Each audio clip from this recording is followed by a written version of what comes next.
again, everyone. Welcome back to the Fandom Zone podcast. It's been a while. It's been about a month, but we're back here at episode 201 as we talk, at long last, WandaVision. And we're going to be talking the first two episodes of that series, which debuted just a couple of days ago, our time, as we're recording this.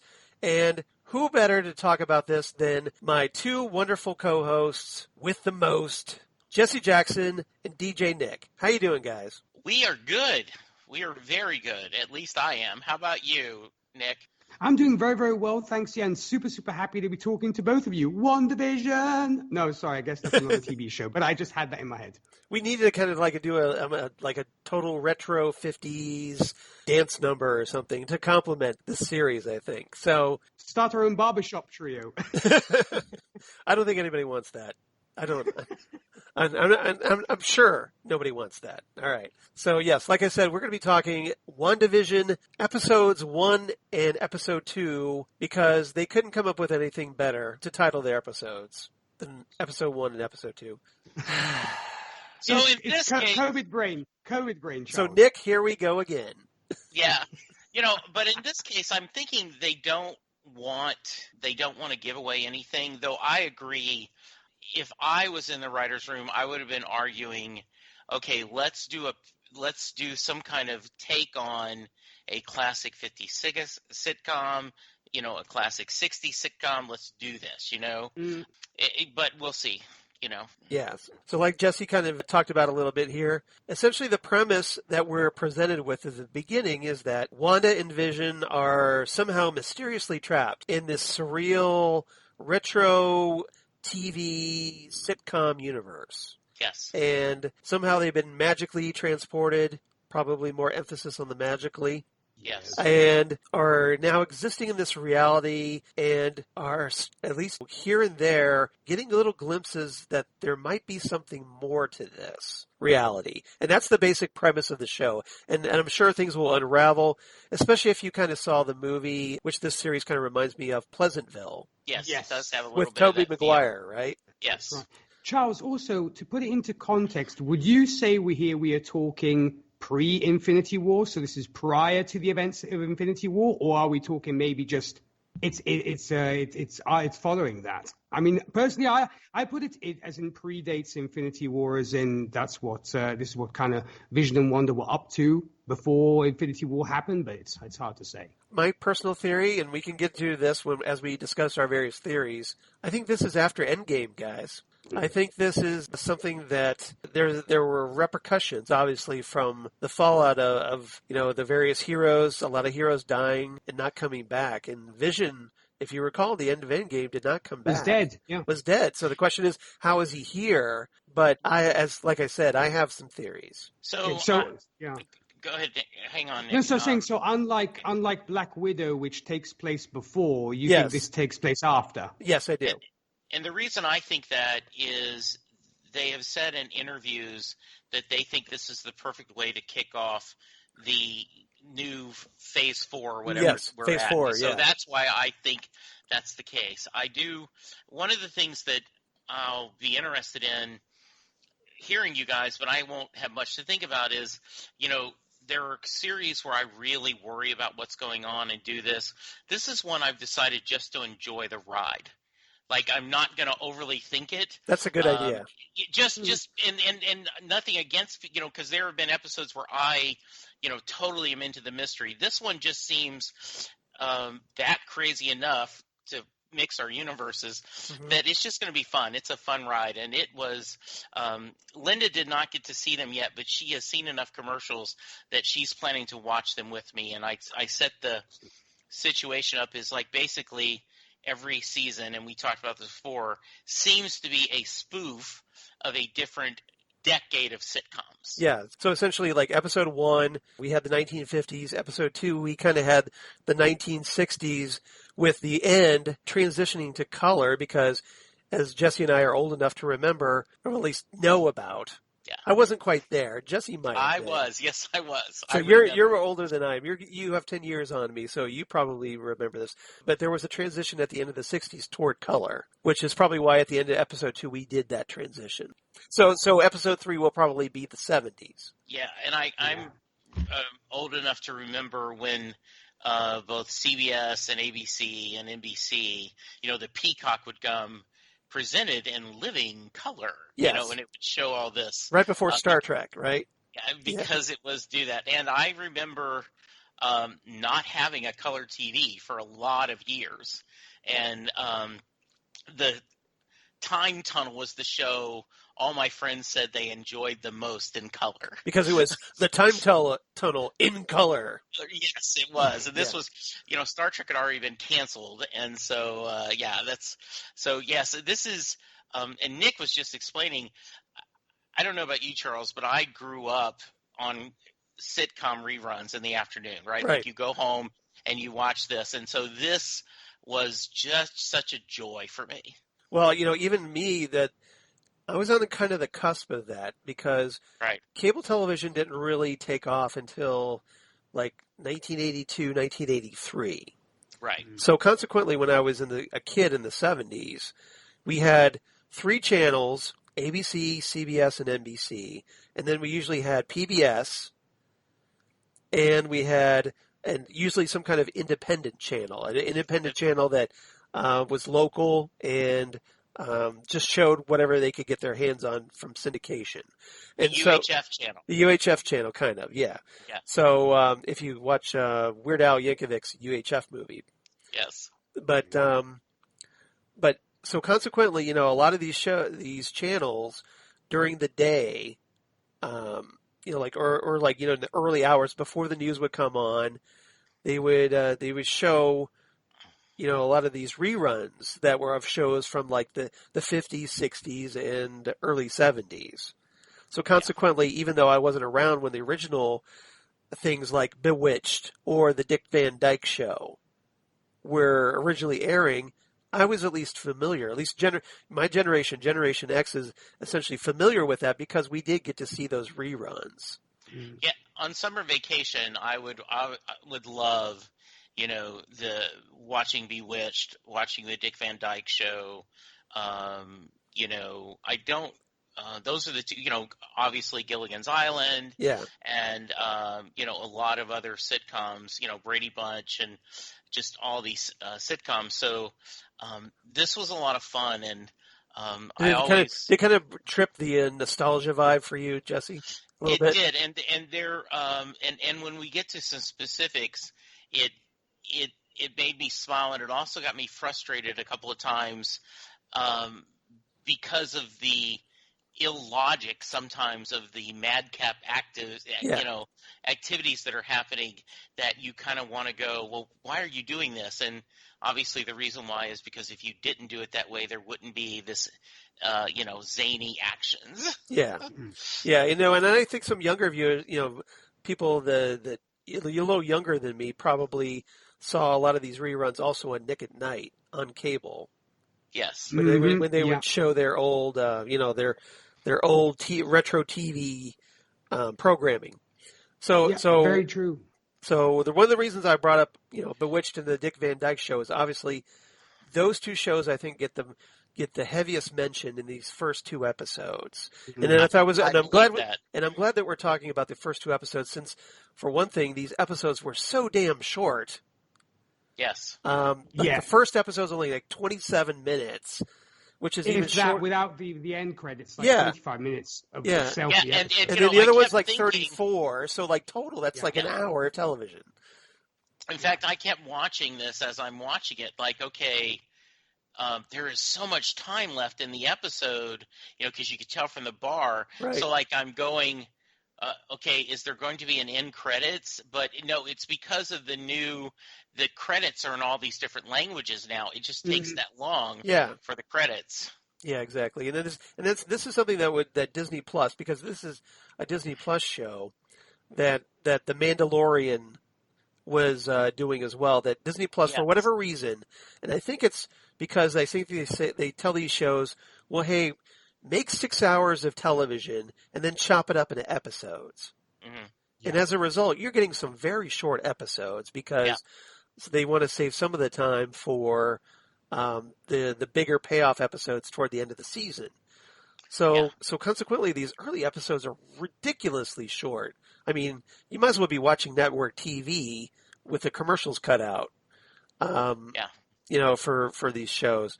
Now, Nick, I'm going to jump in real quick. I'm sorry, and then I promise. But in this format, it works. Yes. Because of the sitcom, the length, I think, actually builds to help the show. I think that helps to sell the concept. You mean kind of like in a half-hour sitcom format? Yes. Yeah, okay. Right. Okay. So Nick, we'll try this again. So Jesse talked about his nostalgia watching these shows. So I want to get your perspective here because I know that obviously you're younger than the two of us are. You're the youngest of our group. So what was your take, especially someone who lives all the way in Italy? That I want to get your take on watching these kind of retro, mid to late 20th century American TV sitcoms in this series. Well, it's interesting because, funny you mentioned Nick at Night, because I actually talked to our common mutual friend, Rachel Friend. Right. Who is Hi, Rachel. Hope you're listening. Indeed, yes. Hey, Rachel, and we actually talked about this because we kind of were talking about the WandaVision first 2 episodes. And she's like, I love this because it brings back memories of when I grew up on Nick at Night. And Rachel, I think, is like 1 or 2 years younger than I am. Right. We're roughly the same age. We're in that roughly age ratio. But when it came to me, I love old timey TV and old time movies. Hence I wouldn't be watching things that came out in the 40s. Right. But I know you are a classic movie fan, obviously, because you do Gold Standard the Oscars podcast. Free plug there, by the way. Thank you for that plug, sir. No, and aside from that, it's I love this stuff, but in Italy we didn't get these shows because I guess maybe the Italian audience or whoever the selectors were into it. Plus, I hadn't been conceived yet, so I wasn't cognizant of TV till about the early 90s because I was born in '82. So obviously, just rub it in. No, I ain't trying to. But it made me want to dig in and find out about these shows because I love Dick Van Dyke. I mean, I was introduced to Dick Van Dyke through Mary Poppins, right. And so I wanted to go and find out more about that. So I watched some episodes of Bewitched. I watched some episodes of I Love Lucy. I watched some episodes of all this classic American TV shows, and I loved it because I actually used it as prep before watching these TV shows to see the comparison. Okay. And I absolutely loved it. I love the classic charm. I mean, I was kind of looking for where's the plot twist at the same time, but I was trying to enjoy it from a purely entertainment perspective. But at the same time, I said to myself, this is the MCU. There has to be a plot twist. And lo and behold, we got it. But all in all, I absolutely loved it. I loved it. So different from anything else we've seen from the MCU. It shows the power and the variety of Marvel Studios and Disney when it comes to doing different shows, because I'm sure when we get Falcon and Winter Soldier, it'll be completely different as well. So I love the fact that we have different tones for everything. Yeah, and then give each show their own identity in the process, I think. Yeah, because essentially what this, like you were talking about, Nick, that this is, with the format of the show, it's presented as this very surreal 50s, 60s retro TV vibe with an underlying mystery. But I noticed when I was watching, I was scrolling, doing the hashtag scrolling on Twitter to kind of gauge people's reactions, and I noticed there seemed, these first 2 episodes seem to be a bit divisive in a lot of extreme ways. Like either people really embraced this format, or they said it was too weird, or they said it was too weird, or they just hated it. They thought it sucked because it didn't have superheroes fighting supervillains. Yeah, it wasn't Bam MCU stuff. Yeah, like it wasn't Avengers the TV show. Exactly. And not to be confused, of course, with the John Steed and Emmett Peel Avengers the TV show. Yeah. But And the trailers should have said that, should have explained that to people. This is not going to be the Avengers fight Ultron, you know? Yeah. So Jesse, what was your take on as far as your reaction to this show? yeah, so I was I was happy that they're doing something different, and I kind of go back to, as it always is with me, Bruce Springsteen. His Take a album drink. his album before last was Western Stars, which was an album that kind of was very Jimmy Webb, Glenn Campbell-ish, and a lot of his fans. Most of them applauded it and loved it, but a few of them were like, this isn't what I want to hear. I don't want this. And Right. so I think that there are people that know I want Jessica Jones, I want Daredevil, I want, Iron Fist. Well, maybe not Iron Fist. I want Iron Fist. I love Iron Fist. Yeah. I'm saying it's Luke Cage. I want that on Disney Plus, but if we think about it, even the Marvel Universe movies are a little bit different, right? Like Ant-Man tend to be caper. It was a heist movie. It's a heist movie, yeah.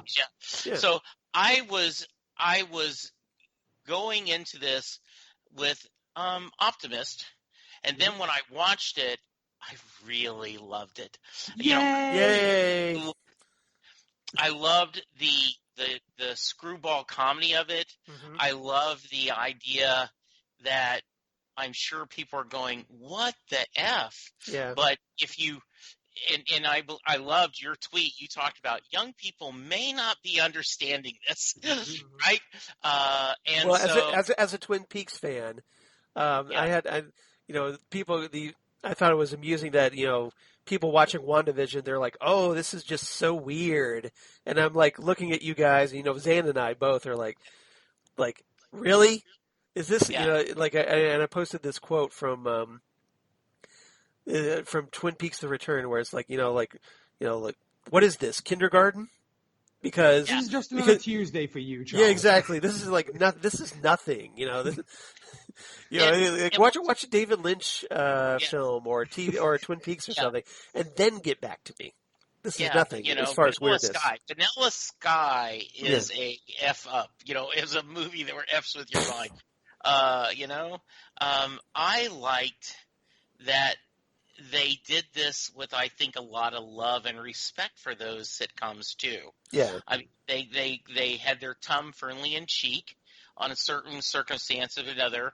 I love the cheesy soundtrack. Now, I'm sure that could be irritating to some people. You mean the laugh track? Yeah, the laugh track. Yeah. But I appreciate it because, once again, it is of the time. Yeah. Kind of them stopping and the little one-liners, But if I may, Jesse, it worked for How I Met Your Mother, so why wouldn't it work here too, though, I guess? People embraced it on that show, so I guess it would work here, no? Well, I think, the Gen Zs and the millennials, I think, that they don't watch sitcoms, network sitcoms, that maybe they watch animated, comedies, unlike, say, Adult Swim or things like Futurama or what have you that don't have those laugh tracks. Maybe their idea of comedy, like personally, I watch What We Do in the Shadows, which is a fantastic show on FX, but it doesn't have a laugh track. But even The Office, the Modern Family, a lot of modern sitcoms are not the traditional 3-camera, either filmed in front of a live audience or with a laugh track. And I think it was a little exaggerated, the laugh track for this, as it was back then, and so it was really, really enjoyable. But I did read that apparently they did film this in front of a live studio audience. Oh, very cool. Which is, I got to give respect because that couldn't have been easy at all. No, that couldn't have been. That's very impressive. Yeah. So, all right. So let's get into unless anybody else has any general thoughts before we move forward. No, I think we're good. Okay. Let's go. All right. So episode 1, written by Jack Schaefer, who's kind of the showrunner as far as overseeing the scripts on this. She is notable because she wrote the script for the Captain Marvel movie and is going to be written the script for the Black Widow movie. Oh, okay. So a pretty natural choice for Marvel to go to. Episode 2 was written by Gretchen Enders. And both episodes 1 and 2 were directed by Matt Shakman, who has directed episodes of The Boys, which is a show Nick and I are a little familiar with. And, of course, Game of Thrones, Fargo, and House, MD. So I thought it was a pretty interesting Very impressive. directing choice for these two. I don't know if he's going to be directing the next 7, but we'll find out. The cast in this one, obviously starring Elizabeth Olsen as the Scarlet Witch / Wanda Maximoff. And she's been in the 2014 Godzilla movie, which is where I first kind of, like, in addition to the Marvel movies, noticed her. She was also in the movie Old Boy. And Paul Bettany as the Vision, who is familiar to Star Wars fans because he played the villainous Dryden Voss in Solo, a Star Wars story. Did a really great job with that, in my opinion. He's also in the movie A Knight's Tale, which is great, and The Da Vinci Code, starring Tom Hanks. Then we had Kathryn Hahn, who is a bit of a scene stealer, as Agnes, and I put Agnes in quotes, Agnes, because I get the distinct feeling she's something more. And we'll talk a little bit more about Agnes here soon. She did the voice of Olivia Octavius, the female alternate universe Dr. Octopus in Spider-Man Into the Spider-Verse. She was also in Anchorman, The Legend of Ron Burgundy, one of my favorite comedic films. And she was also on episodes of Parks and Recreation. We have the introduction of Teyonah Parris as Geraldine, and I also put her in quotes because I know she's a different character. Oh, yes. Because she's slated to play Monica Rambeau, the daughter of, I can't remember the character's name that was Captain Marvel's friend, co-pilot, her co-pilot friend. That was in the original Captain Marvel movie. So she's playing, we had got to meet Monica as a little girl in the first Captain Marvel movie, and now we're going to be meeting her as an adult. Yeah. So the question is... Another Captain Marvel? Maybe, because if you're a Marvel Comics fan, the name Monica Rambeau may ring a few bells, needless to say. And the question, of course, is she playing Monica Rambeau in this series as well? Which I have to think she probably is.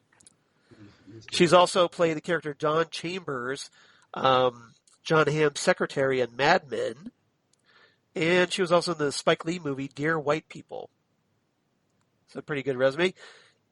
Emma Caulfield Ford played Dottie Jones, and I'm not sure what's up with her, but I find her to be very intriguing.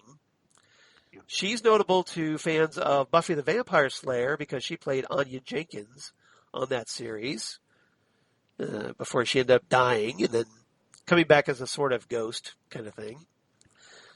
She also played Cameron Chase on Supergirl not too long ago, and she was on an episode of Fear the Walking Dead. We had Deborah Jo Rupp played Mrs. Hart, who was familiar to sitcom fans as Kitty Foreman on That 70s Show, which made her a natural pick for this. And she's also been in episodes of Elementary, Friends, and a bunch of other things. Fred Melamed played Mr. Hart. You notice how neither of them had a first name, right? Mm-hmm. That was interesting. He's been in episodes of Superstore, Fargo, and The Good Wife. And then we had Randall Park as Jimmy Woo, the mysterious voice on the radio, who is a member of SWORD, which we'll talk about probably as we go into our discussions. Not S.H.I.E.L.D., SWORD. And he first appeared in Ant-Man and the Wasp as the kind of parole officer overseeing Scott Lang's probation, if you remember that from that movie. He's also played Dr. Stephen Shin in Aquaman, and he was also on the TV series, another sitcom, Fresh Off the Boat for ABC. So that's our big cast so far. Trivia. Some interesting trivia. So one of the things I want to talk about with you guys, both of you, those commercial breaks. Yes. There was a commercial break. They have a commercial within the show in both episodes. Now, the first one is a commercial break for the Toastmate 2000, which is supposedly a sleek toaster oven from Stark Industries. Yes. With the slogan, "Forget the past, this is your future." Now, did everybody catch the meaning behind having Stark Industries in this series? Yes. So, Nick, why don't we go with you? What was your take on the significance of mentioning Stark Industries? Well, I mean, obviously, one, of course, a great hint to Tony Stark, aka Iron Man, and Right. of course his father, Howard Stark. And, that's why I was wondering, time-wise, whether we were talking about Howard Stark or Tony Stark at this point. Because obviously, you wonder where we're at. But, it does throw you for a loop, because here we have Monica Rambeau and not Maria Rambeau from Captain Marvel. Maria, thank you. I was trying to remember her name. It was driving me crazy. Thank you. No problem. But I thought it was so cool, because I was like, because this is your future, could either be the fact that Tony Stark is gone, and so you have to deal with that, or, I mean, it really is a serious mind trip. But yeah, it made me obviously thinking immediately of our dear RDJ, aka of course the Tony Stark. So that was wonderful. And it was funny that sorry to open a quick parenthesis here, Charles. You mentioned Miss Olsen being in Godzilla. Yeah. In that film, she was also alongside a certain Aaron Taylor Johnson, aka Quicksilver, who we might see in this show. Yes, we might, even though he's dead, or will he stay dead? That's the question, right? Yeah, I kind of wonder. Yeah, no, I love that. I love that little throwback. It's like, what are they trying to tell me here? Well, one of the things I think they're trying to tell you is that if you remember from Avengers: Age of Ultron, at the age of 10, there was a mortar shell that hit the apartment building of Wanda and Pietro's family, killing their parents. And then there was a second shell that hit the building as well, but didn't go off. And the unexploded shell had the name Stark Industries on the casing. Yeah. So I thought I think that's something interesting to consider here. Yes, just like obviously the other commercial, because course, with Hydra. That's a direct connection there.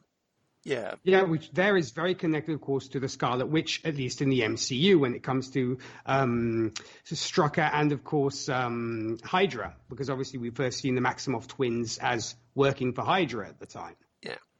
Now, episode 2's commercial break was for a Strucker brand wristwatch, and you get to see Hydra's logo displayed prominently at the center of this, if you noticed.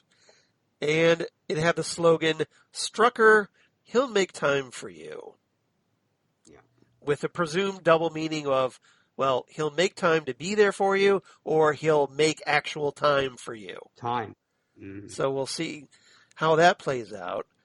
Now, I thought this was interesting because, again, actually, I take this back. So at the end, if you remember, of Captain America, the Winter Soldier, I believe, the post-credits scene, there was a little preview. This is where we were first introduced to the Scarlet Witch and Quicksilver, because we find out that in order to try to help purge the country of Sokovia from strife, the Maximoff twins joined Hydra, so Hydra there, and then underwent experiments under the supervision of Baron Wolfgang von Strucker. Yeah. So, who was played by Thomas Kretschmann, and that's where they supposedly got their powers. So I thought that was interesting as well. Yeah, and we also see that, of course, as well, like you mentioned before, in Age of Ultron. So it could all be an Age of Ultron callback, because that's obviously where the Avengers are storming the castle, where, of course, we find the Maximoff twins. So it could very well be, But are they having fun storming the castle? That's what I want to know. Yes, it could be that too. But yeah, I think it was possibly our little Easter egg reference, but a double nod to Age of Ultron, it being where we were introduced to the Scarlet Witch for the first time in the MCU. Yeah. So, Jesse, any thoughts on our 2 commercials? Presuming we're going to get more with each episode. And my thoughts were like the Easter egg commercials in the Lost series, where you could enjoy them just for the pure entertainment, or if you want to dive deeper into the mystery, you can do that. So as I talked about, I'm not doing a very deep dive on the overall mystery and trying to figuring out. So I just enjoyed them what they were, though I did think in fact, I was waiting for a subliminal message that, that's not really subliminal. Like, I remember Babylon 5 did that. Remember with the fake to commercial. eat your Ovaltine. Oh, wait. Yeah, right. Yeah, like, Babylon 5 did in an episode where they did a Psycorp commercial. Yes, they did. Slowed it down enough and J. Michael Straczynski talked about that they had to negotiate that legally because it really is illegal to do. It's subliminal, yeah. Yeah, and so they had to show it just enough that you could catch it, but it also wasn't. So I was kind of waiting for that, and the first episode didn't get it, and then I did catch the time and the double meaning. So there is no doubt that there is something. They are telling some kind of messages with that commercial, right? But as also having fun with the different time periods. So yeah, it was very entertaining. Because these are like 1-minute little commercials within the show.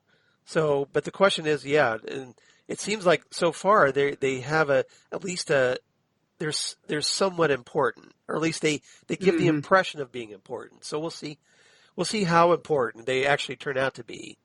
But I'm guessing that every episode we're going to get a new commercial and maybe another little tease, another little hint of the actual mystery going on. Also, Charles, I mean, I might be kind of getting ahead of myself, but I believe, as you mentioned, the Strucker commercial or the Hydra watch is in the second episode, right? And that's where also we get a hint of the fact that Wanda can actually manipulate time.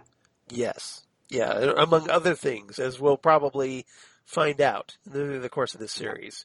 Especially if you're a comics fan, you kind of know what I'm talking about, though. Yes, I was waiting for no more and another word to come in. I'm not going to say it, but I think you know what I'm talking about. Yes, I know exactly what you're talking about. But I was like, oh my gosh, she just said no more, but there wasn't the other word. Yeah, well, you know why? Because they never mentioned mutants. Exactly. Sounds like House of M. Give us House of M now. I'm kind of wondering, now that you brought it up, I'm kind of wondering if we're going to get a reverse House of M, because that would be a great way to introduce mutants into the Marvel Cinematic Universe. Mm-hmm. That they were presumably wiped, and say, what if she says, bring back mutants? Yeah, it could be a reverse House of M, which would be so cool, right? That's just a theory, but I thought that would be a fantastic way to bring mutants, the concept of mutants, because we know that Marvel now has the rights to the X-Men again. Mm-hmm. So that would be a way to kind of reintroduce that, right? Logically. So I was trying to figure out how, because we haven't talked about mutants before now.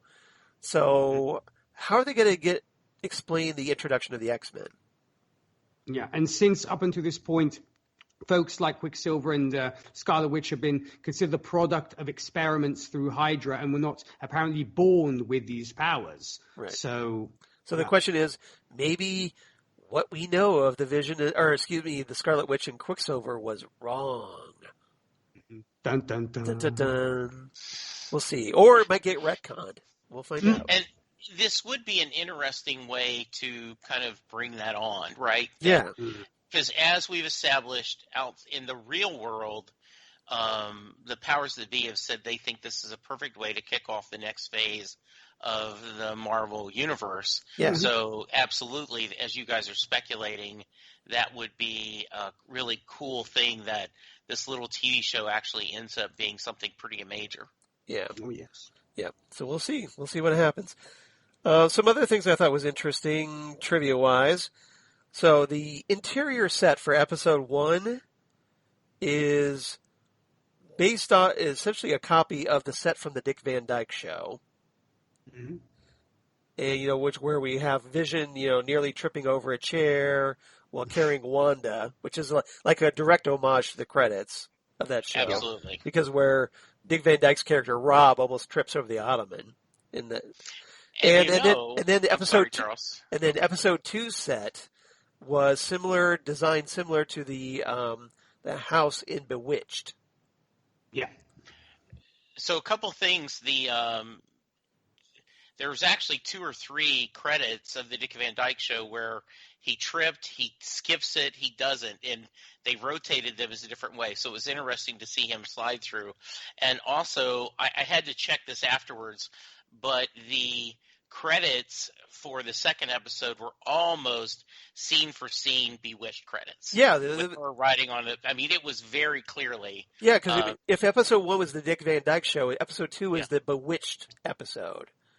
It just I get that feeling, but when you see the credits, if you play a Bewitched credit in that, it is a shot for shot remake. Yeah, and here's a little Easter egg. If you study those animated credits in episode 2 closely, you will probably notice the helmet of the Grim Reaper, who is an enemy of the Vision and Scarlet Witch, also the Avengers, and he's the brother of Wonder Man, who hasn't been introduced into the Marvel Cinematic Universe yet. Mm-hmm. So, and who Vision is basically based on in the comics. Yeah, he shares kind of similar brain patterns because Wonder Man was in the Marvel comics. Wonder Man was an Avenger that was killed early on in the series, and Ultron took the brain patterns from Simon and brought Williams. him back as the Vision. Yeah, the guy who was Wonder Man, and used those to help develop the Vision's personality. Yeah. So, something interesting to kind of, I think, keep an eye out on. Maybe it's just a nice little nod to the fans, or maybe something more. We'll see. Stay tuned, right? Now, the stage names used by Wanda and Vision as Glamour and Illusion, when they were doing their little magic show in episode 2, they are the same stage names used by Wanda and Vision's neighbors, who were professional magicians in the comic that's right behind me, the 1980s limited series, The Vision and Scarlet Witch, Volume 1. So I thought that was a nice little Easter egg. And also, the house that Wanda and Vision are in is actually the same house used in National Lampoon's Christmas Vacation. And the house next door to them was the Murtaugh house in the Lethal Weapon movies. And both houses are on the Warner Brothers studio lot. So interesting. It's a Marvel show on the Warner's lot. Interesting. Yeah, right, exactly. So I'm sure there had to be some nice little studio wheeling and dealing to make that happen. But I thought it was pretty cool that they did that. All right. So they put a little effort in this show, which I really like. All right. So I know there's a lot of trivia. Anything else anybody wants to bring up before we get into our topics? Okay. No, I mean, because I'm sure we'll bring it up, Charles, as we go when it comes to, you were mentioning a little bit of sword and possibly aim and what have you. So we will, I'm sure we'll discuss it when we get deeper into the weeds of this. All right. So topic number 1, 3 topics today. Let's talk, obviously, Wanda / Vision, or Wanda and Vision, if you will. So Scarlet Witch and the Vision, we talked about that they're somehow trapped in this reality. The Vision, as I'm presuming, this is after Endgame, so he wasn't brought back, but somehow he's mysteriously here. The question is how, if that timing is in fact right. So I want to get everybody's thoughts on what they made, what you guys make of Wanda, and in particular, just the spectacular performance, I think, of Elizabeth Olsen in these 2 episodes, along with an equally great performance by Paul Bettany who I know had comedic chops because I've seen him in The Knight's Tale, but it's pretty interesting to see these two and just the way they echoed these old TV sitcoms. So I want to get everybody's thoughts about that, and also the hints of that we get throughout where Wanda starts to see little things here and there that kind of questions her reality. So Jesse, let's start with you. What were your thoughts about our two leads in this first two episodes? So I agree with you. The acting was amazing. It was really cool that Paul got to show his face instead of being normal, the Vision makeup. Yeah. So I think that was kind of fun. They even played with that a little bit. Dear, oh, he forgot, and changed. Yeah. A couple things that, one, him asking, what do we do? And no one can explain. Well, we process papers. Yes. And anyone who's worked in an office knows that feeling, right? Is have you gotten your TPS report in time? So that was really funny. I love the idea of, because when's the last time anyone has invited their boss to dinner? Right. But it's such an old 50s sitcom trope. Yeah. Perfect. Yes. Here's my little bit of nitpicking. Yeah. But I realized they had to. Why didn't she just use her magic to make a meal? Right? That could have been just as easy. She didn't need the raw material or anything. She could have just whipped up and made a meal. But then you don't have the madcap. So I get it. Yeah. But in my mind, I'm like, it's a sitcom. Wanda. So she could. Exactly. Yeah. And you wonder if that's part of is that just them kind of hand-waving, or does that mean something later that she couldn't fully use her powers because she's not thinking that way, right? That in this world she's kind of set in a certain way. That's an interesting thought. For someone not deep diving into the mystery, you seem to be kind of deep diving into the mystery, or am I wrong here? No, I think the two leads have great chemistry together. I mean, I would watch a sitcom of this.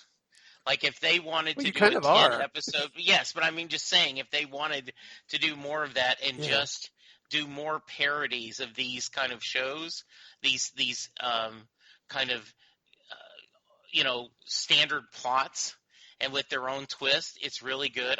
I love that there's a true romance between them.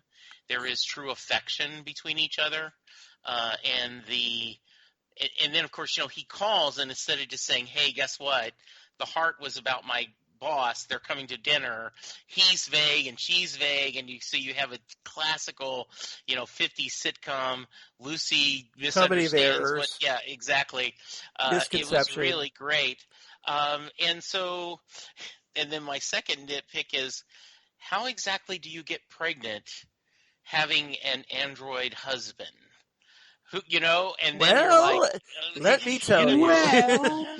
Well, and then as I reach for my comic book box, yes. I understand scientifically there are ways to do that, but not in a. By the way, didn't you love how they had the beds together, and then after they scared, she brought them together because it was standard. TV standards would not allow married people to sleep in the same bed. They had to show them in separate beds. Yeah, so I just loved everything about it, and I am really glad that Linda wants to see it again so that she's going to be able to watch it with fresh eyes and kind of get her take as a she's never I don't think she's watched the first Iron Man. I think that's the only Marvel Universe she's ever watched. Really? None of the Avengers movies or anything? No, she took me. It was for my birthday. This might be your gateway then. You can have her watch this and go like, oh, hey, honey, by the way, you should watch Avengers Age of Ultron. Because they're in it. Yes. So, very nice. So, Nick, how about you? Well, first off, I think it's amazing that, I wonder, it must be in the Olsen's genetics, because obviously I remember the Olsen twins, Mary-Kate and Ashley, who are now no longer acting, but are fashion designers, apparently. And their sister is now like doing these huge movies, which I think is amazing. I mean, I love these two characters to death. Vision has always been one of my favorite Marvel characters of all time. In fact, I pretty much read every single kind of even Vision solo comics or whatever. That was the reason why I actually read Vision and Scarlet Witch, both the first short comic series and the second one. Yeah, they have such great chemistry between the two. I mean, I just bought it. I was just literally, hook, line, and sinker. I love these two together, and yeah, I'm really looking forward to seeing where we go from here. And yeah, I was so happy we got the moment where the Scarlet Witch is actually pregnant, because that's a big moment in the comics. Right. Because I was like freaking out because like, cue Doctor Strange, because I was like, I was so hoping, because apparently it will tie into Doctor Strange in the Multiverse of Madness. So you bring it. I want to stop you there because you bring up a great point. So sorry, like Charles, I didn't want to get ahead of myself. No, you were rolling. You're rolling really good. So I feel bad for interrupting you. I apologize, but no. But I thought it was important to stop you there because you bring up a great point that Doctor Strange, in the comics, oversees the birth of Wanda's twins. And in the second Vision and Scarlet Witch maxi series, that's a Marvel release. So the question is, since we know that Marvel is going to be, that Doctor Strange and Wanda is going to be in supposedly the next Doctor Strange movie somehow, are we going to get, do you think, to see maybe Benedict Cumberbatch in maybe the final episode or whenever Wanda gives birth, perhaps? I would geek out like there's no tomorrow. I'd probably scream. Like a quick cameo, but still, I would squee like the Five-ish Fangirls, seriously, if that happened. Because, I mean, I'm actually hoping, when we get to the next character, that we might be getting another well-known mentor character to the Scarlet Witch. I don't know if that's her. I'm hoping it might be a certain Agatha Harkness. I'm hoping it might be, but it might not be. We'll talk about that here in our next topic. Stay tuned. Mm-hmm. Yeah, but yeah, aside from that, I was just so excited about the fact that she's, because, even in the comics, people are like, how does that physically work that an android can, bring children? But in the comics, it's a whole big thing. It's one heck of a rabbit hole. It's magic. Right? Exactly. It's magic, baby. Magic. That's what it is. And Jesse brought up the point of the separate beds, and that was it was fun because having recently watched a movie from the 40s, Mrs. Miniver, where the couple was starring Greer Garson and Walter Pidgeon, and there, of course, once again they had the two separate beds, and in fact I was asking Rachel and Zan, I was like, is this because of the code that was put in? So I guess it was obviously extended to TV too as well. And Zan, who is a wealth of knowledge, was like, yeah, because before we actually got couples sleeping in the same bed, you had to wait till the Brady Bunch were the first ones who actually did that. Right. And because apparently, obviously, you weren't allowed to have sex for pleasure, but only for reproductive purposes. Hence why, you were kind of in separate beds, and so you couldn't have the two people in the same bed. But yeah, I was just so excited about it all because, like I said, I love when the little comic things bleed into my shows. I was like, yay, this is happening. So I was just very, very happy. What about you, Charles? Well, for me, I thought it was just fascinating because, obviously Nick and I, we come from these comic backgrounds, so we kind of have ideas of how things are going to play out. We're not entirely sure because, things aren't exactly being taken from the comics in terms of the Marvel Cinematic Universe. So there are definitely changes along the way, and which is good because that keeps things from being so predictable, right?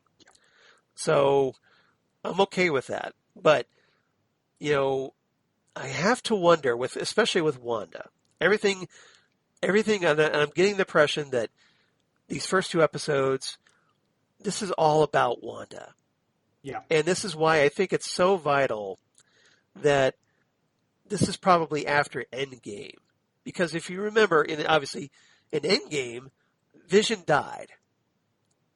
And the Scarlet Witch was in love with the Vision, right? So, needless to say, she's not going to take that very well. So my question is, well, is this really about how, the Scarlet Witch coming to terms with the Vision's death? Aha.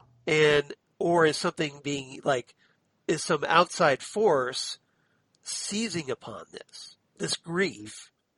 Or is it C, all the above? Mm.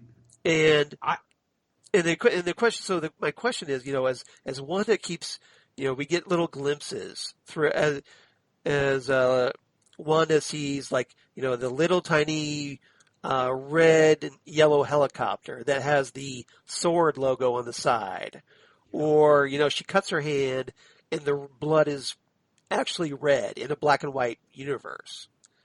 So the real... That was very Schindler's List. Yeah. It reminded me of Schindler's List. Well, again, also Yeah, like very Pleasantville, much. too. Yeah. Yeah. When the real world starts to bleed through Right. to this black and white fictional reality. So and knowing Wanda's powers in the comics, she has this... she's been, over time, originally she was introduced as having these hex powers, which were very undefined. And then later it became, she can manipulate reality. Yeah. And she had an emotional breakdown in the comics, a severe one that ended up in the result, the deaths of a few Avengers. So my question I is, think one of the things, I know we're going to get to this in a minute. Yeah, my question is Wanda having an emotional breakdown here? I wonder. It could very well be, because it's almost like in the comics, the fact of the children, which in the comics are apparently a fruit of her trauma. So that, because there was one version where apparently the children never existed, and it was the fact that she fantasized about wanting to have children, and it was all in her head. So it could very well be. You bring up a great point there, Charles, about it being the fruit of trauma. But at the same time, it could be all of the above, because you have almost a Truman Show kind of thing going on where somebody apparently is watching, where you have, the sword logo. And as I mentioned, there's lovable beekeepers from AIM who apparently are around too. So it could be either AIM parading as sword, or sword parading as AIM, or it's a joint venture. Or it could be both, trying to racing to, and we'll talk about this in our third topic a little bit, but maybe they're both trying to take advantage of this for whatever reason. We don't know yet. Lots of questions here. You could actually make this would not be a big stretch to say that young Wanda watched American sitcoms to help learn English, right, and to practice her English. And so after a bad trauma, you kind of sink into this imaginary, almost perfect world, right? Where to cope with the loss of her love, and actually all the trauma of Endgame, that go into this safe little sitcom world where the biggest thing is happening is your boss, your husband's boss, is coming to dinner. And I know we're going to get to this other part, but like at the meal where he's choking, yes, and all of a sudden the mood changes. Right. Things get really serious. Yeah. Yes. Yeah. So my general theory is, and I've kind of talked about this, but essentially I feel that Wanda, especially after losing her brother, Pietro, losing the Vision now, has essentially had a psychotic break.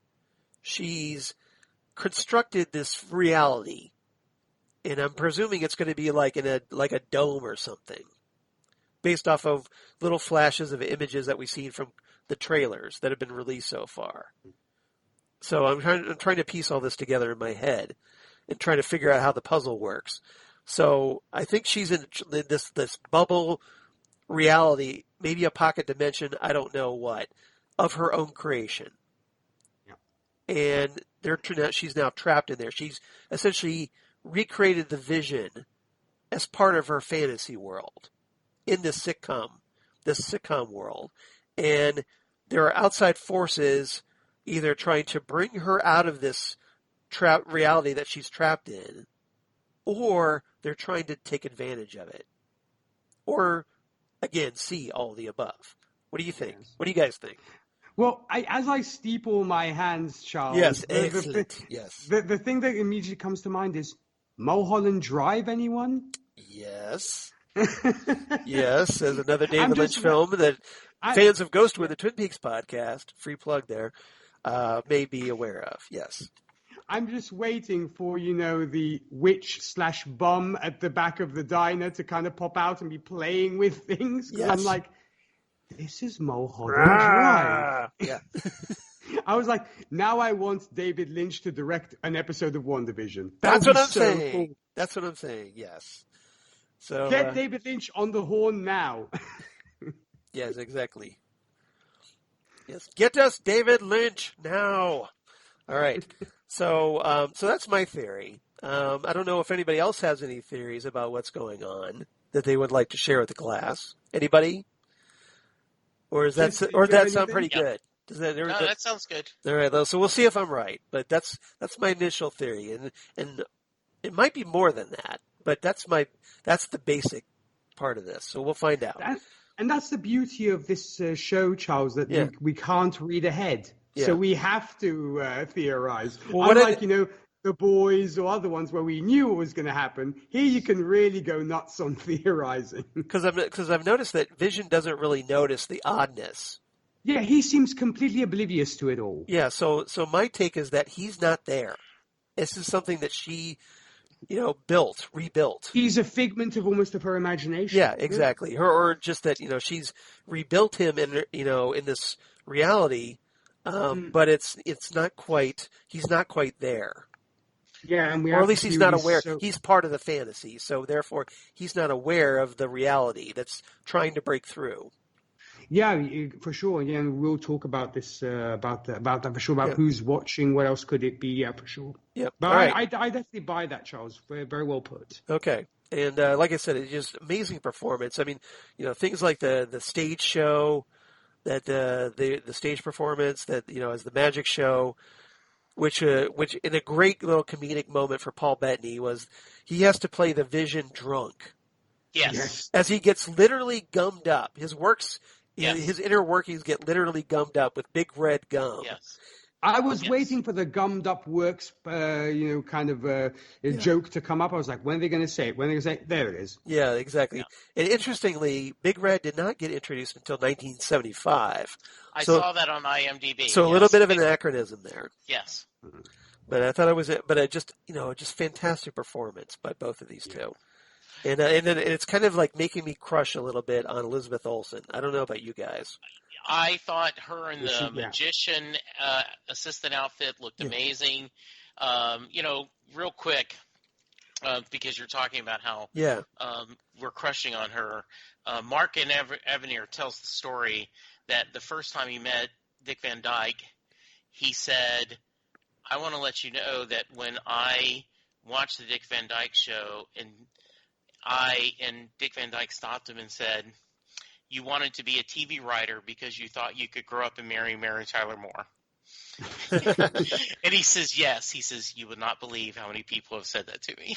Well, a lot of people, they think of Mary Tyler Moore. They don't really think about it, but she was also ridiculously hot on the Dick Van Dyke show. She was incredibly, yes. Mm-hmm. And that's what and Mark Evanier said he did. He wanted to grow up so he could marry her, and Dick Van Dyke said that. I think she is amazing in this.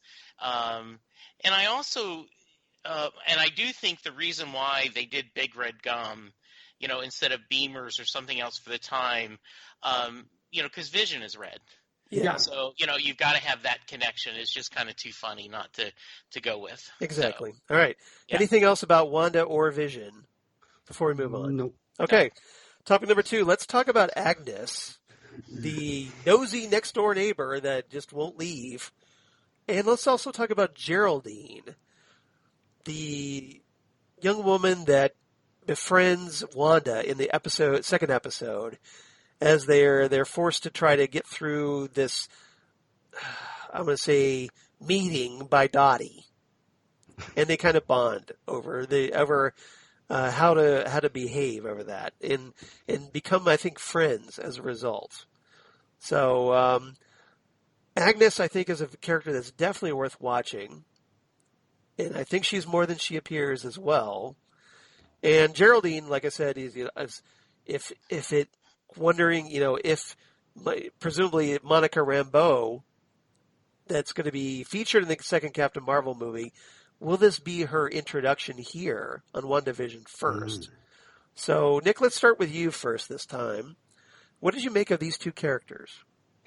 Well, as I mentioned before, I'm a big fan of magic and, shall we say, occult kind of theme things. Yes. And when Agnes showed up, my thoughts were, please be Agatha Harkness. Please be Agatha Harkness. Exactly. Please, Do you want to explain Agatha Harkness for the class? Well, I will do my best to keep it as brief as possible. But that would folks, help, in the comics, we find out, of course, that Wanda has these magical powers, and she's able to find this mentor, if you will, in Agatha Harkness, who is literally a witch who is schooled in the art of the occult, and takes helps her get her to learn her powers. Essentially, she takes her under her wing, and in fact, actually, in the comics, she even gifts her with tomes and stuff to kind of study and learn the craft, as Wiccans would say, and the witchcraft. And that, the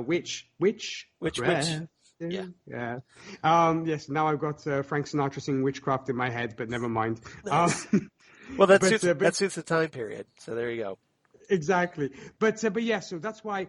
And this character is core to Wanda, and her learning. She's basically Wanda's sensei. So, and teaches her all the things just before. So she goes pro, and then meets up with the Sorcerer Supreme, Dr. Strange, who she will also mentor under as well. But before that, she would say Agatha prepares her in this, and seeing how nosy she is, and kind of how I'm like, is this like almost a glamour of Agatha Harkness, kind of pretend or is posing as this nosy woman who is actually Agatha Harkness? Because if it happens, Charles, I'm going to be happy beyond measure, because I love that old lady to bits. Every time I saw her and the Scarlet Witch together, I was so happy. So please be that. Well, other than that, but I noticed in the trailer, there was a trailer that they're teasing a Halloween episode that's going to be coming up. And in the first issue of the original Wanda and Vision, and Scarlet and Vision and Scarlet Witch. Yeah, exactly. Yeah, the first issue, which happens on Halloween. Exactly. This issue right behind me, for those who can't see in podcast land. But in that trailer, they had Agnes wearing a Wicked Witch of the West costume. Which I guess is kind of in tune to what Agatha Harkness kind of looks like. She has a kind of almost stereotypical, almost, horn nose and everything else. So she has that typical kind of witchy nose. And Kathryn Hahn is as well. So physically, she kind of resembles that a little bit. Not to mention when that Halloween episode happens, I hope it might be based on that, because we get Sam Hain as well. It's a big, big bad in that issue, so who knows? But that said, she's also kind of that stereotype, that typical TV show nosy neighbors kind of thing, like, she's here, and all this kind of thing. She means well, but she's your gossipy neighbor. So it's double face, as the French would say. On one side, it could be, obviously Agatha Harkness. On the other, it plays that trope of the nosy neighbor. But all in all, I loved her, and I'm waiting for her to reveal her true colors. For sure. Yeah. I think she thinks she's more than, she appears. Let's just put it that way. So what did you make of Geraldine? Geraldine is also somebody who, as you mentioned, is definitely more than what she is, because, as we mentioned, we'd seen Monica as a child in Captain Marvel. Right. And it's interesting that she's all grown up now, which would put it, therefore, after Endgame, because at the time, because obviously the Captain Marvel story happened way before then. Yeah, in the 90s. It was set in the 90s. Right. Yeah, so obviously Monica would have grown up by then. And I think it will be the setting for, hopefully, the next Captain Marvel. I mean, it's going to be a crazy thing. I want to see how Marvel handles this, or how Disney handles this, because apparently we will also be getting Miss Marvel too. So that kind of leads me to think again that this WandaVision is set after Endgame. Yeah. That kind of fuels that theory. Because I've heard that apparently they're going to also be introducing, like I said, the Kamala Khan character as well. Yeah, she was getting her own TV show, yes, on Disney Plus. So it's going to be a family of Captain Marvels, because we're going to apparently have Monica Rambeau. The Marvel family, hey. Yeah. Exactly. Oh, wait, that's DC.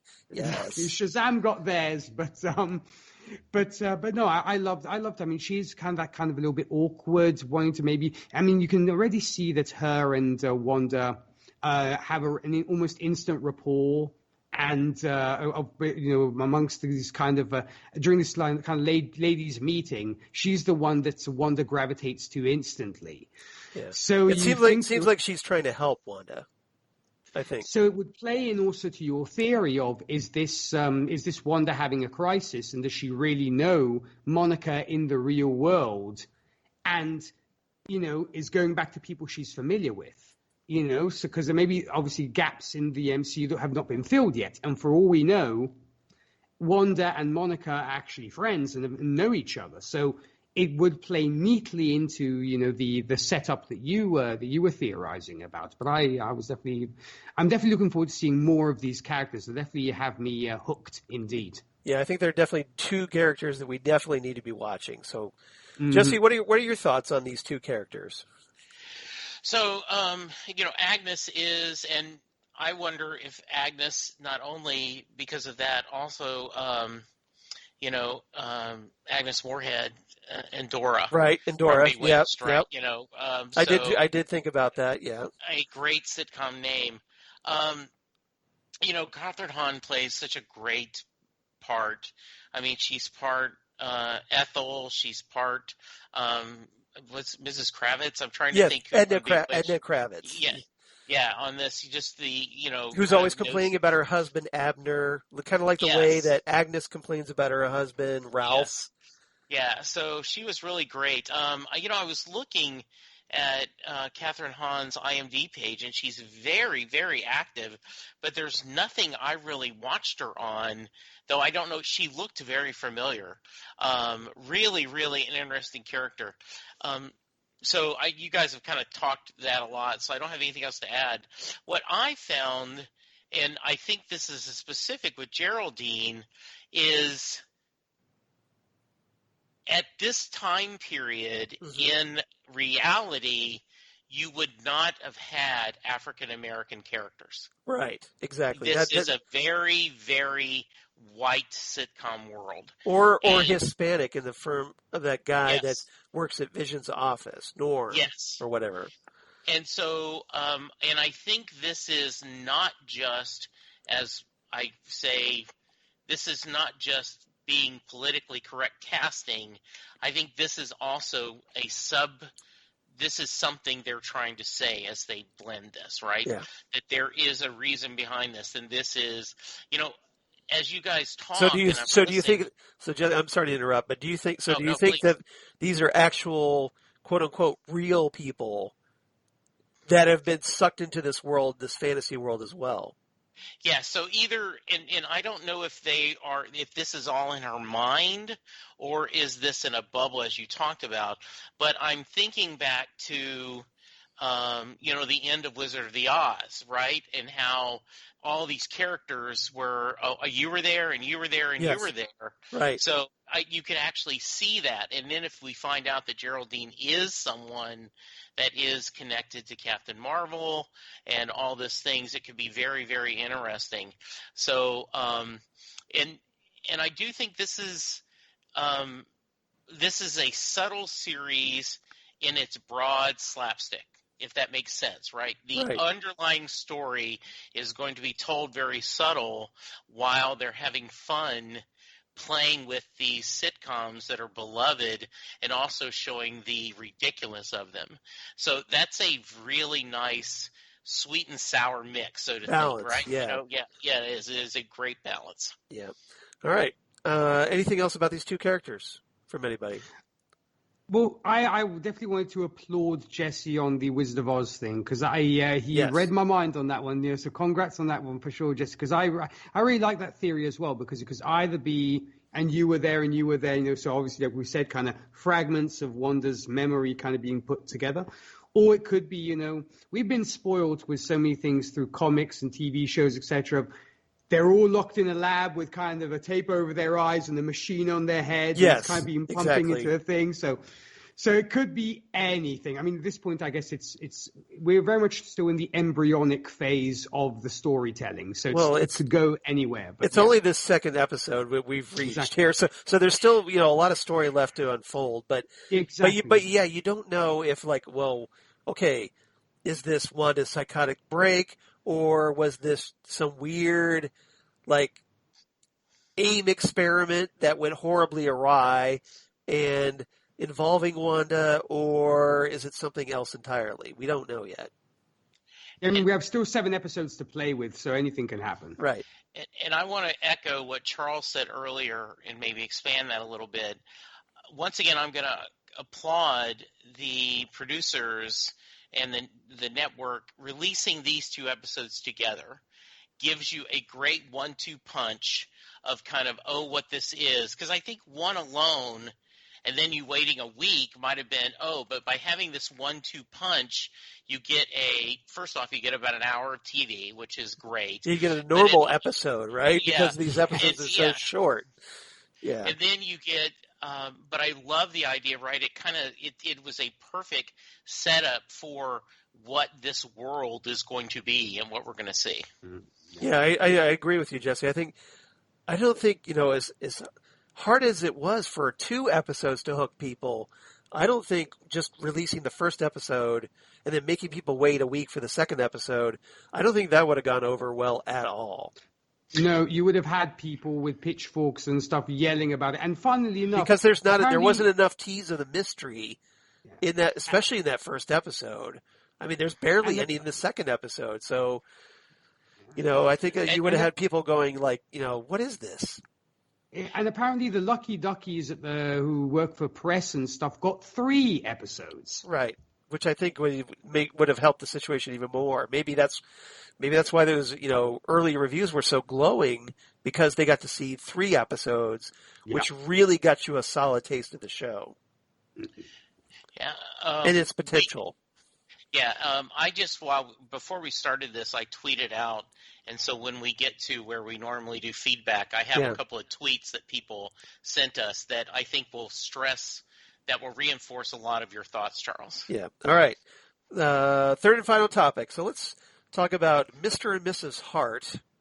Almost kind of like a heart-to-heart reference, right? Yes. These are the Hots. No. And Mr. Hot and Mrs. Hot. And then let's talk about Dottie Jones, played by Emma Caulfield, like I said, and also Jimmy Woo, the mysterious voice at the end, on the other end of the radio, because that is definitely Randall Park's voice. And so presumably it's his character, Jimmy Woo, which I know is supposed to be appearing in this, as he's apparently trying to reach out to Wanda. So, Jesse, we'll start with you on this one. What did you make of you touched a little bit about the very surreal, creepy, disturbing, almost David Lynch-like, right, Nick? Scene of the Harts, and when Mr. Hart is strangling, choking on a piece of food, after getting outraged that the Wanda and the Vision don't know who they, where they came from or why they're here. And that very creepy scene of Mrs. Hart going, "Stop it.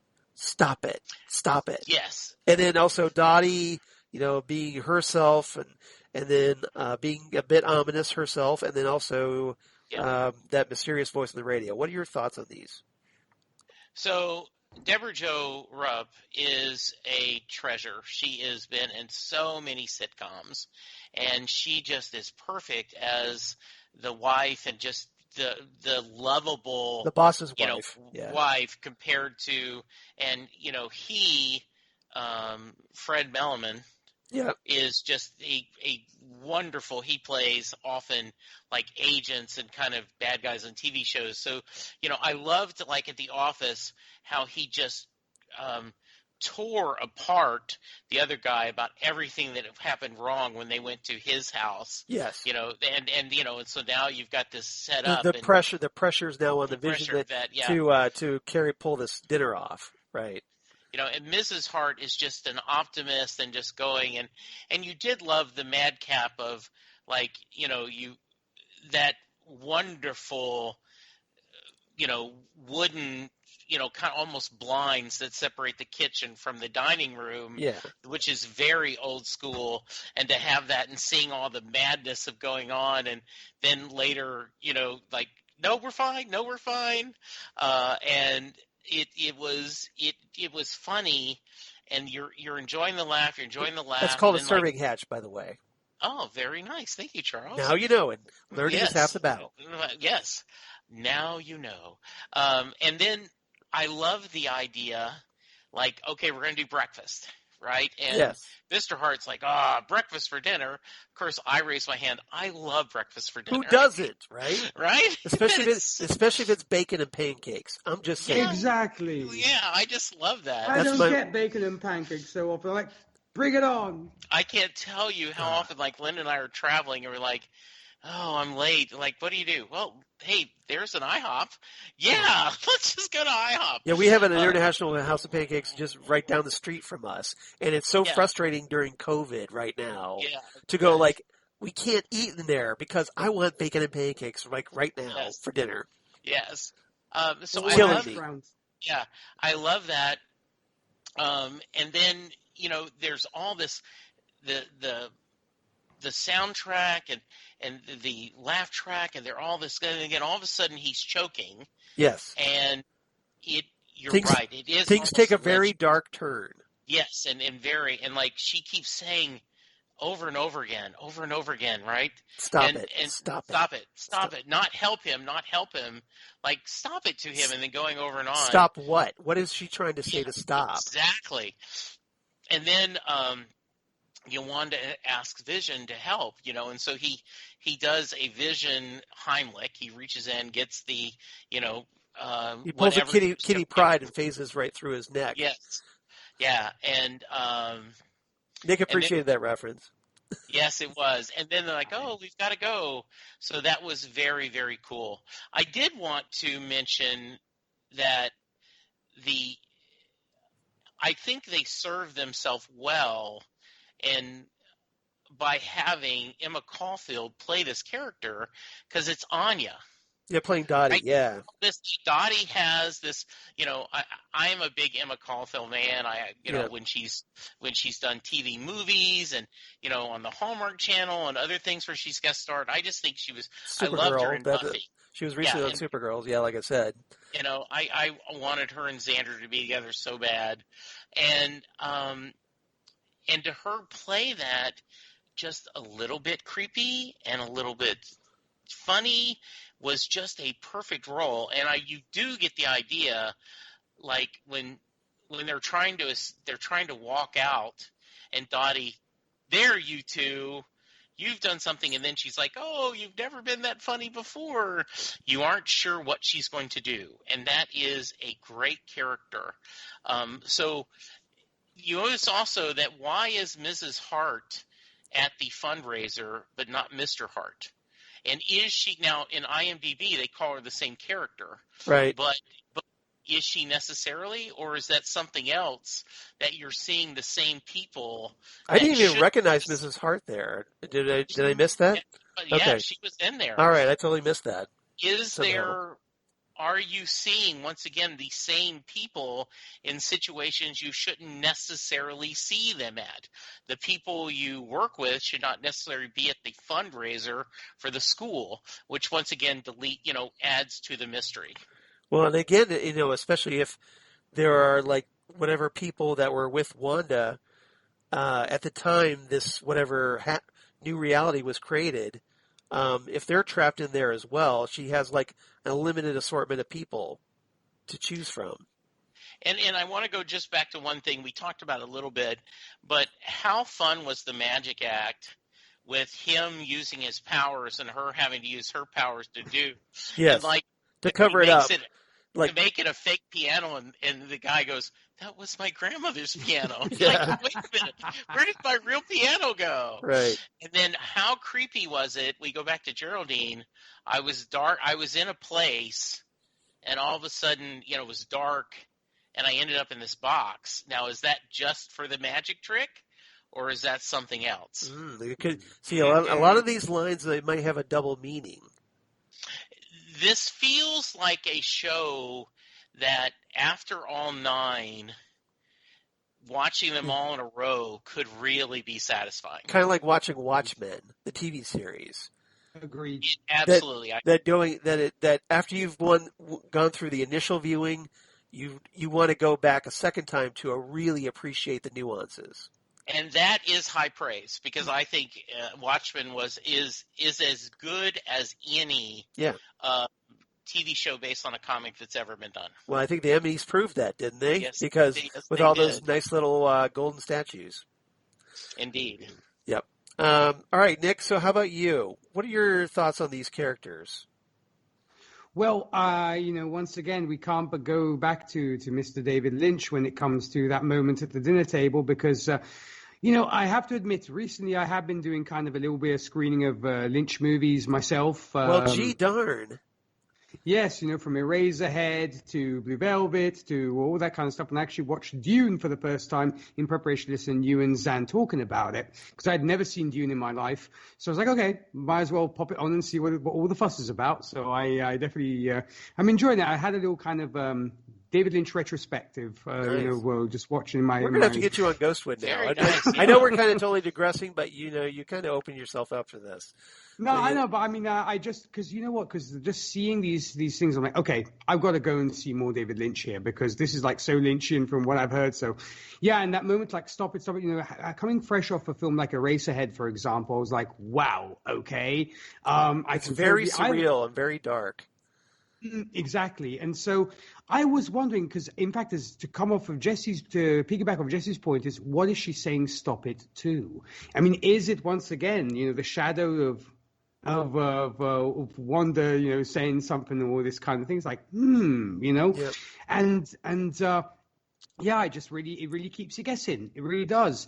And not to mention, I love the fact that they also do mention the fact that Wanda is Sokovian, and we get the whole thing of, at least they didn't forget that, and the little Sokovian thing, the little, but she speaks with a flawless American accent now, all of a sudden.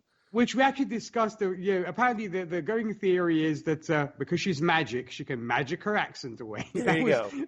Apparently the theory going on when we talked about that on Happiness and Darkness. Yeah. There's definitely, I think, more to these two than meets the eye. And when it comes to the voice on the radio, I was racking my brain on, have I heard this voice before? Because I was trying to think, is that Captain America? Is that Hawkeye? Who could it be? Because, I mean, at the end of the day, it's neither. Yeah. Exactly, it's neither. But I was trying to think, this voice sounds eerily familiar. So, it's like kind of when Homer Simpson is doing a puzzle, it's like, fit, damn you, fit!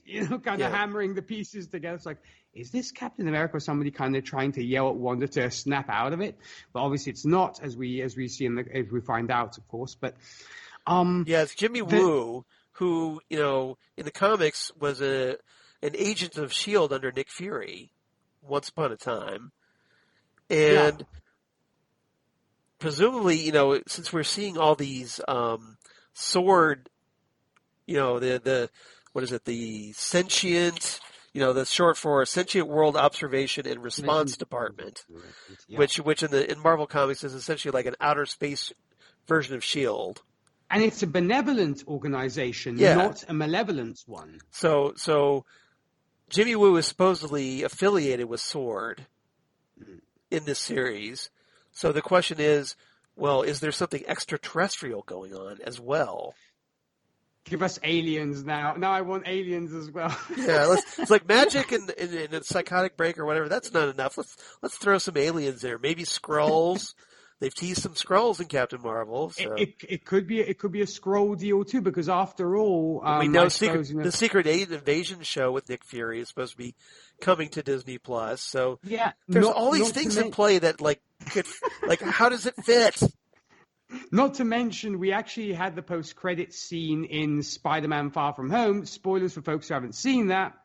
Points. But that we find out that of course Nick Fury and who is the other one? Maria Hill. Maria Hill. Yeah. Actually, not who they are. They're actually Skrulls, and we see Nick Fury's on a base, and so there could be Skrulls involved too. So It really like I said, it could go anywhere and everywhere. But I will say also this, Charles, to add to the fact of the mystery of the voices. Like I said, I was so happy we got to see the beekeeper suits because I felt cheated in, I believe, Iron Man 3. Yeah. I think it is, where we had AIM. And it was like, where are the beekeeper suits? Yeah. Because any good fan of Marvel knows you can't be AIM and not have the beekeeper suits. Right. And so, for those who don't know, AIM is short for Advanced Idea Mechanics, which is essentially it's like Hydra, only there are a bunch of super scientists. Yeah. And so, they traditionally wear these kind of very similar to beekeeper costumes. They're not actually beekeeper costumes. So, when we see that beekeeper crawling out of the sewer at the end of episode 2, you think, okay, well, if you're a Marvel fan, comics fan, you think, oh, it's AIM, right? But then he has that beekeeper suit, had a sword logo on it. Yes. So like we said, is it sword, in tandem? or is it AIM, or is it sword? Or is there both going on here? Yeah. And now, you know what? I'm so hoping that we get MODOK if we do get AIM, because it's about time we get MODOK.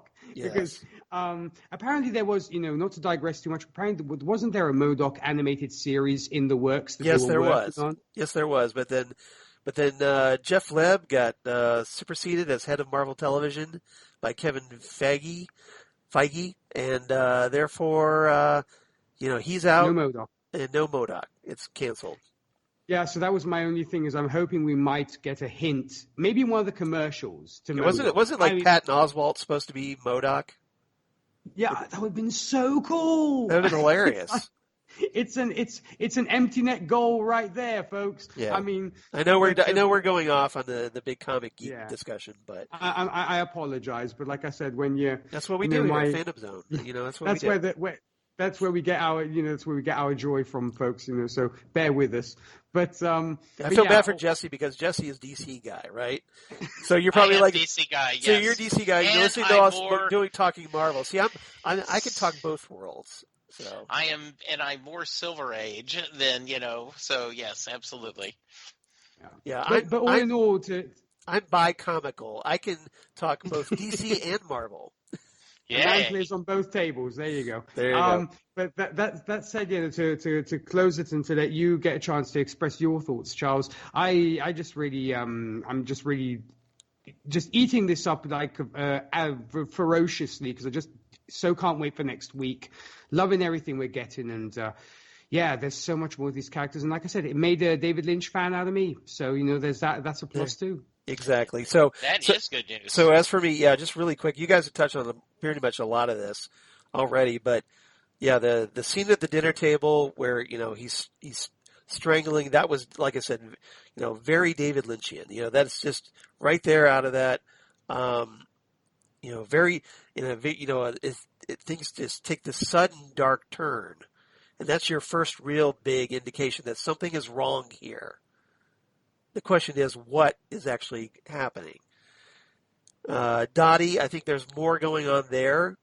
I don't, because you don't get somebody like Emma Caulfield and have her play a very superficial role like this. I think she's not a throwaway character. No, she's not. Yeah. I think she's someone to keep an eye on as well. And then the voice on the radio, like I said, I know it's Randall Park's voice. So it's Jimmy Woo, presumably of S.W.O.R.D., trying to reach out to Wanda. And presumably trying to, because he's talking about, who did this. So he thinks that somebody did this to her. And, who's doing this to you, he says, at the end of episode 2. So maybe S.W.O.R.D. doesn't even know what's going on here yet. They're trying to figure it out, piece it together.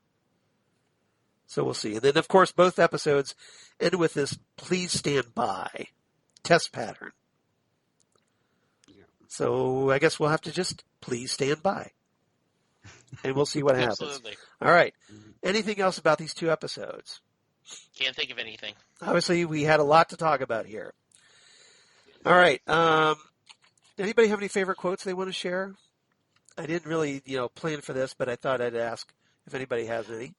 I didn't write any down. I mean, I could go to IMDb and pull up a couple. There was some very funny dialogue, and in the style of those sitcoms, which was funny, right? That you say that and it's a laugh, say that it's a laugh. So it was good. I didn't write any down. How about you, Nick?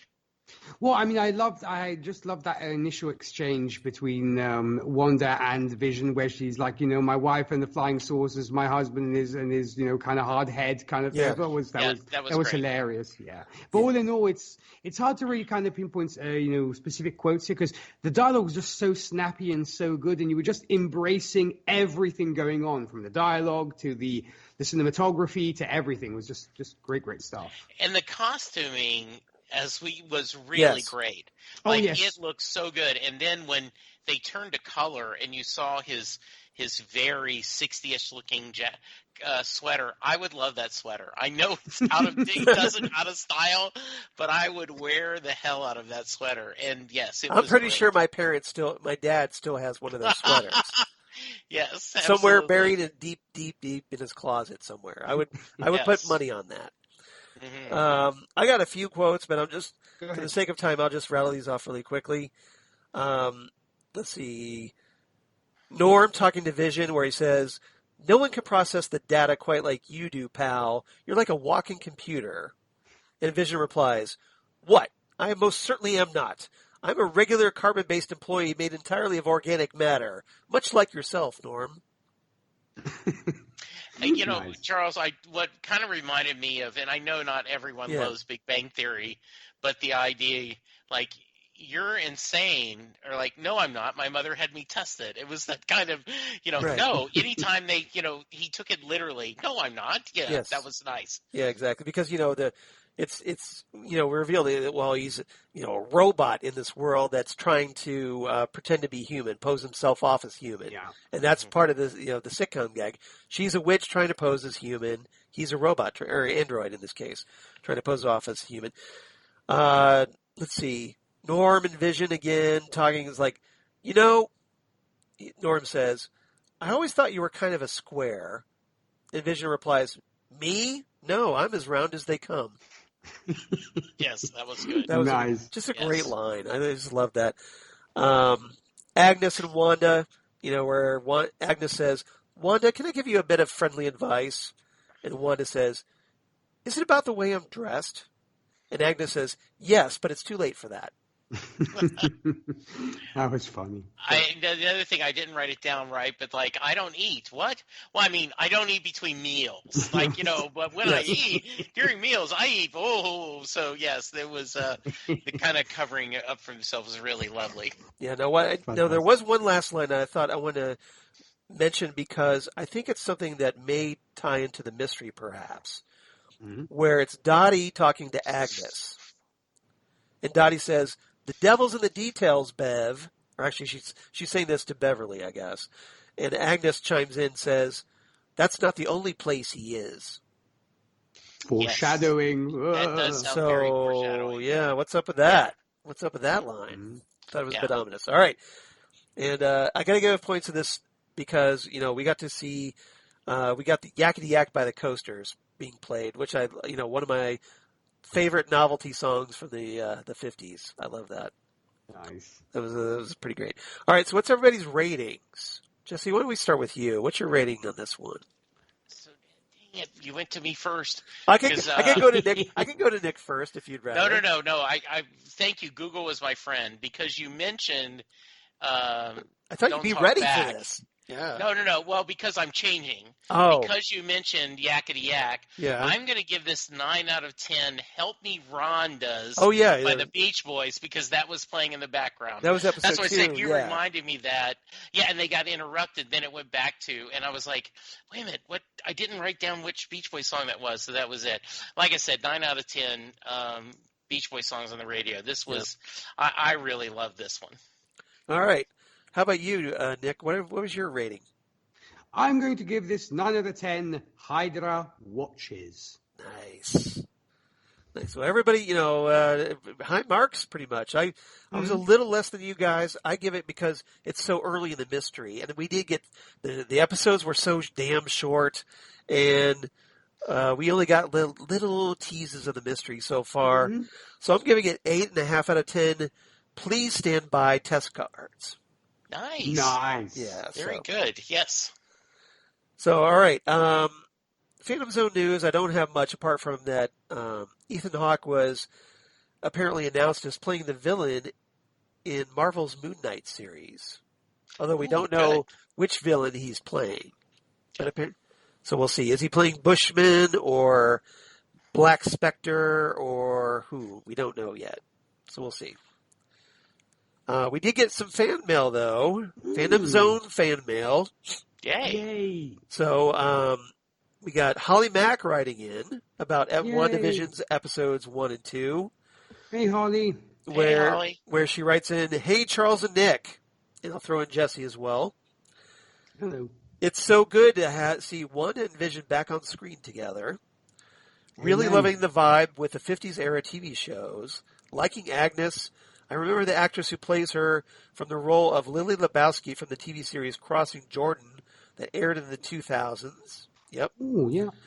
The comedic timing was just perfect. Wanda and Vision not remembering what the heart meant on the calendar had me chuckling. Next time, don't use symbols. Write out what's happening that day and spare yourself the confusion. Right? I'm thinking the Wanda's from Sokovia gag is going to be used quite often to explain away her powers.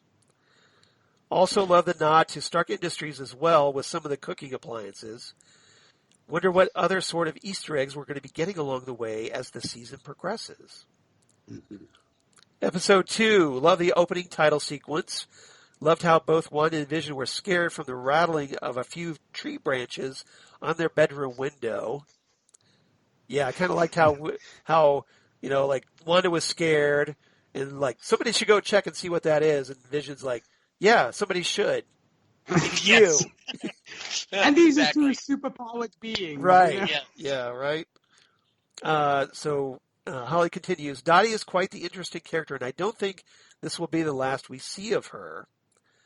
The talent show was really something, and don't give Vision any gum of any kind, right? Yes.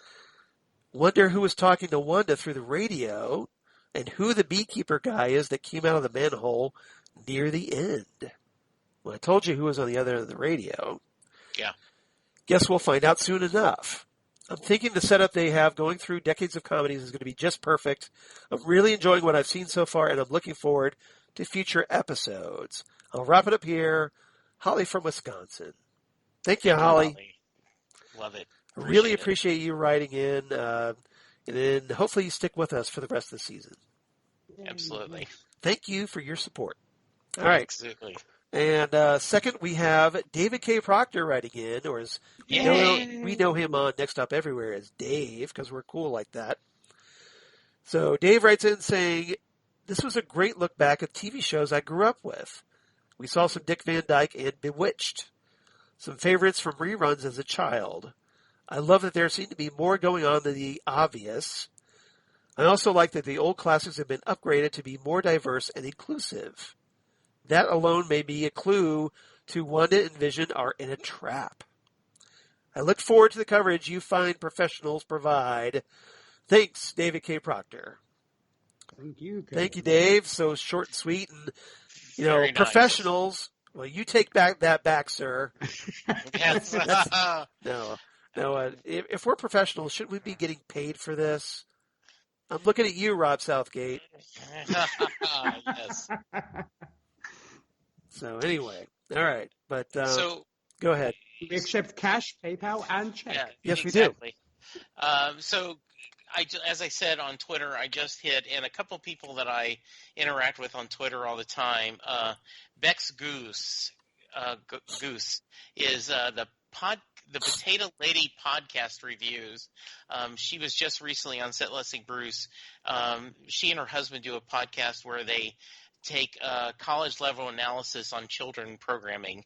And she said it's fun, but it also just Pleasantville again. At least the first two episodes are. And I think that's a valid. We've talked about that. We know there's going to be more to it, Yeah. but as a casual fan, I could see that. And then David Miller, who is a fellow Ted Lasso fan, and he often guest stars on How Many, one of the podcasts I'm on when I'm not podcasting with Charles. He's Blind Nello. I'm not sold yet. I think it sets up some interesting ideas, but the plot device of having it go through different sitcoms didn't sell my kid or their friend on watching it, and they love Marvel stuff. And honestly, I was bored and just watching out of a sense of duty. And I think he brings up a good point. This is a different kind of Marvel. And it's going to be interesting, the generation that grew up on the Avengers and all these, Captain America and Iron Man and the Hulk. This is a different kind of show, and it's curious to see. And not every show is for every audience, right? So it'll be interesting. So I appreciate both David and Bex giving some last-minute feedback via Twitter. Well, Jesse, real quickly, I wonder whether they were testing the waters on how the audience would respond to this on the last season of Agents of S.H.I.E.L.D., which was also a time-jumping thing kind of like this. Right. Yeah. So I wonder whether that might have been a testing ground for this. Yeah. It may have. But this is the kind of split that I was talking about, Jesse, that at the beginning when I was talking about how the reaction I was seeing on Twitter was like, people either really loved it or they hated it. Yeah. It was very polarizing. And I think it's the younger viewers that, just they're so impatient because they binge watch and they expect everything. They want all their answers like right now. They don't want to wait. They don't want to wait for the mystery to be revealed. They want to skip to the end of the book. Take your time, folks. Take your time. You enjoy it more. Yeah. And I also think that there is a certain percentage of fandom, if I get on my soapbox, want rinse, repeat, want rinse, repeat, rinse, repeat. Like I've seen a lot of unhappiness with where Discovery has gone this past season, and I enjoyed the journey. Like I am just which so is like happy the best season it's had. Season 3. Like Charles, as you talk about with Doctor Who, right? I vaguely remember seeing Star Trek on its original run. I was just old enough to catch some episodes. Yeah. And then I remember all those years. No new Star Trek. You maybe got the novelization of the stories, right? Like you'd buy that paperback that was, short stories based on the scripts. And then, they did an original Star Trek novel. And you're like, I can't imagine. And so I'm like, I am just so happy I'm getting new Star Trek.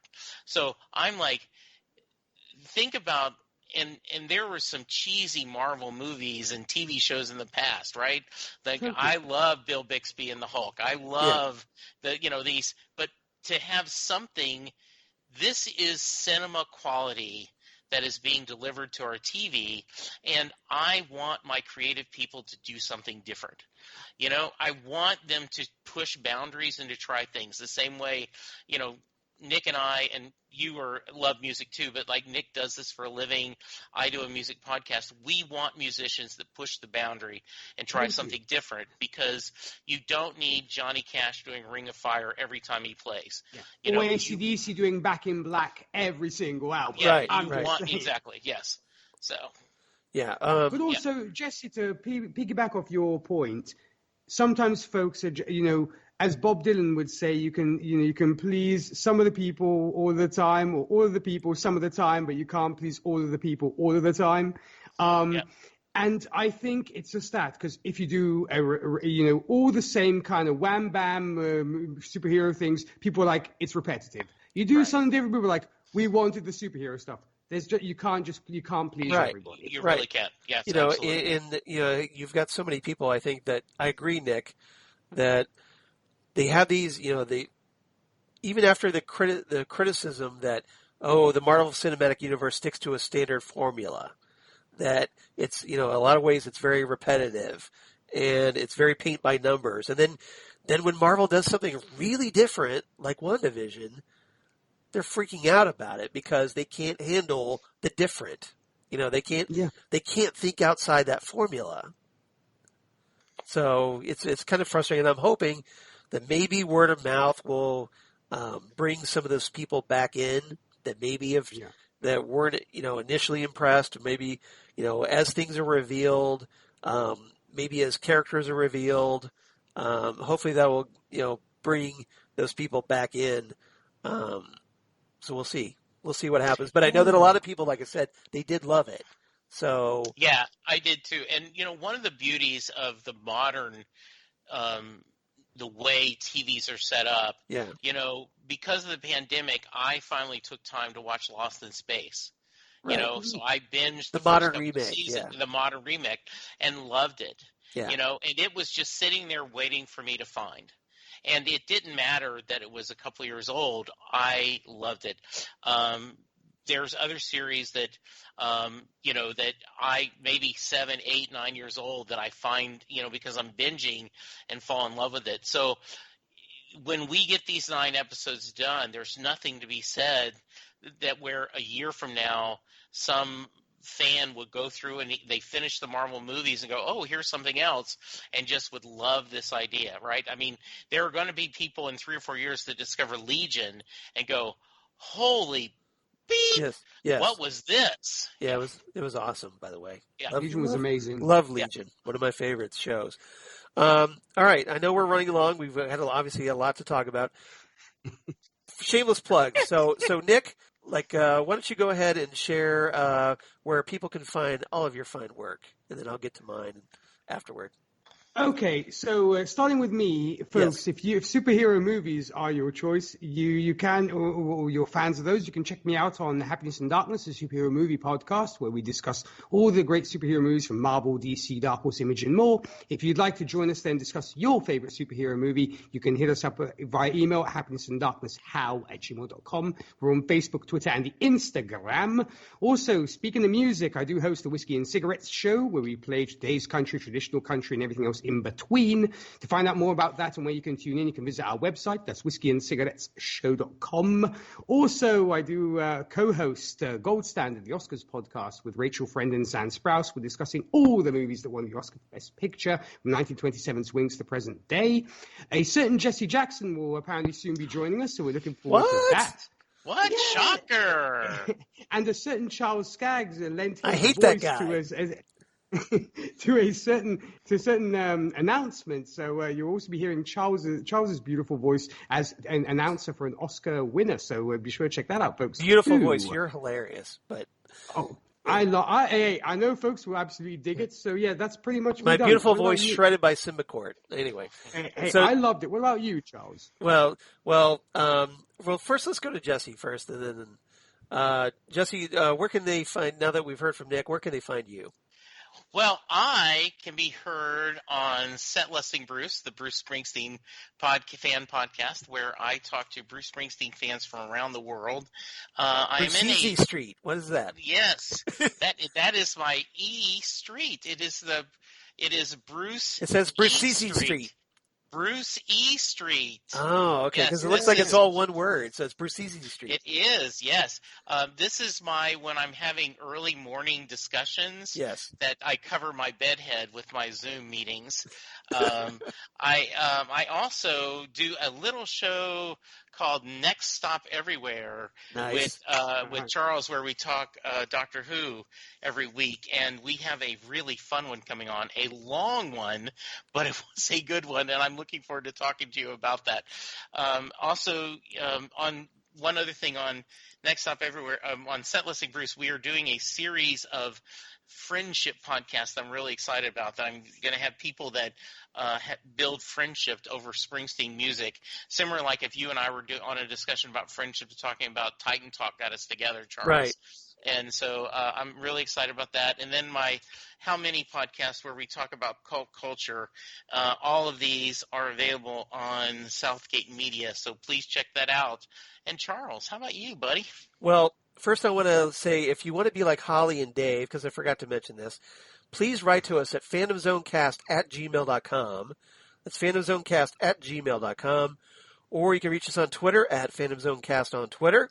Facebook, of course, the Phantom Zone Podcast, or Instagram at Phantom Zone Podcast. As for me, you can reach me at Charles Skaggs on Twitter, at Charles Skaggs on Instagram, Facebook, Charles Skaggs in Hilliard, Ohio, and my blog of geeky things.